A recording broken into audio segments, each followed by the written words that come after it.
ভালোই তো রুটিন চলতেছে আমি যা দেখতেছি। এতদিন আমি মানুষকে নিয়ে রোস্ট করেছিলাম, এই প্রথম একটি মেয়ে আমাকে নিয়ে রোস্ট করলো। কি বলছিস? মানে বুঝতে পারলো না, এই ভিডিওটাই দেখে। এবারও তো রায়হান বেশ ভালোই ইনকাম করবে। হ্যাঁ, ইনি হচ্ছেন এমন একজন মেয়ে যে কিনা এই প্রথমবারের মতো আমাকে রোস্ট করলো। আচ্ছা ঠিক আছে, বেশি এক্সাইটেড হওয়ার দরকার নেই। Hello everyone, it's me Raihan. আর আজকের ভিডিওতে আমরা পরিচয় করে দেবো এমন একজন নোংরা মেয়েকে যে কিনা বয়ফ্রেন্ডের গুমুত খায়।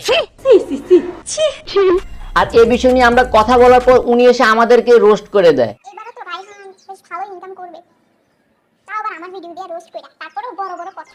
হ্যাঁ, আমরা এই আপুকে একা একা রোস্ট করেছিলাম, কিন্তু এই আপু আমাদেরকে রোস্ট করার জন্য তার বয়ফ্রেন্ডকে সাথে নিয়ে আসে। আজকে আর আমি একা বলবো না, আজকে আমার বয়ফ্রেন্ডও বলবো। হ্যাঁ আপা, বুঝতে পারলাম। দেখি আপনারা আমাদেরকে কিভাবে রোস্ট করে। ভালোবাসা বলতে কিছুই নাই, সবই তো মুক্তার জায়গায় গুতা দেওয়া ধান্দারে পাগ। হ্যাঁ, ওনার এই নোংরা কথাগুলোর জন্য আমরা কিছুদিন আগে সব রোস্টাররা মিলে এই আপুটিকে রোস্ট করেছিলাম। তারপর কিছুদিনের জন্য অনলাইন থেকে বিদায় নিয়েছিল। লুকিয়ে লুকিয়ে আসা। কিন্তু বয়ফ্রেন্ডের গুতায় হয়তো আবারও সবকিছু মনে পড়ে যায় এবং অনলাইনে আবারও চলে আসে। শেষমেশ আমাদেরকে রোস্ট করে।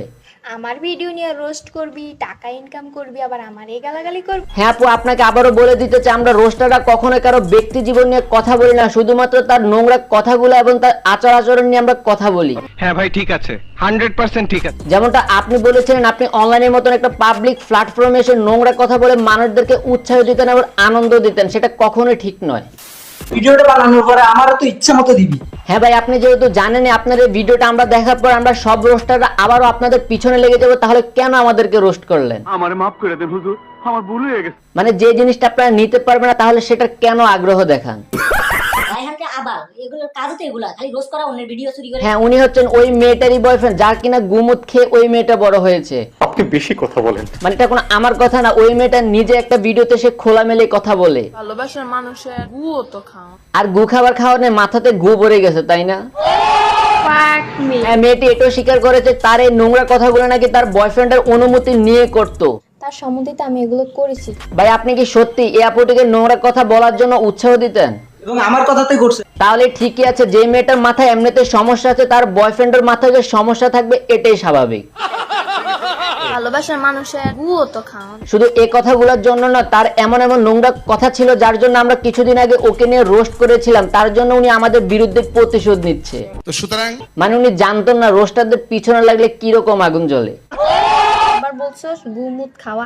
আমরা কখনো এ কথা বলিনি, এটা আপনি আপনার নিজের মুখে বলেছিলেন। বেটা, বাস্তবে কি ভালোবাসা মানুষের গুমুত খাওয়া যায়? হ্যাঁ, আমরা সেটাও জানি বাস্তবে কোনো বয়ফ্রেন্ডের গুমুত খাওয়া দেয় না, তাহলে আপনি কেন ভিডিওতে এসে এসব কথা বলতেন? এগুলো তো বলেছিলাম শুধুমাত্র বিনোদনের জন্য। হ্যাঁ, বিনোদন হিসাবে আমরা এটা নিয়ে রোস্ট করেছিলাম, কিন্তু এতটা সিরিয়াস ভাবে নেইনি যতটা আপনি নিলেন। রায়হানকে আবার এগুলোর হ্যাঁ, আমরা রোস্টাররা যদি আবালে হয়ে থাকি তাহলে আবালদের কথা শুনে কেন 1 বছর অনলাইনে আসোস নাই? আমি আপনাকে প্রথম থেকে বলি। ভিডিওটি এ পর্যন্ত, যদি ভালো লাগে অবশ্যই চ্যানেলটি সাবস্ক্রাইব করবেন আর পাশে থাকা বেল বাটনটি অন করে দিবেন। আর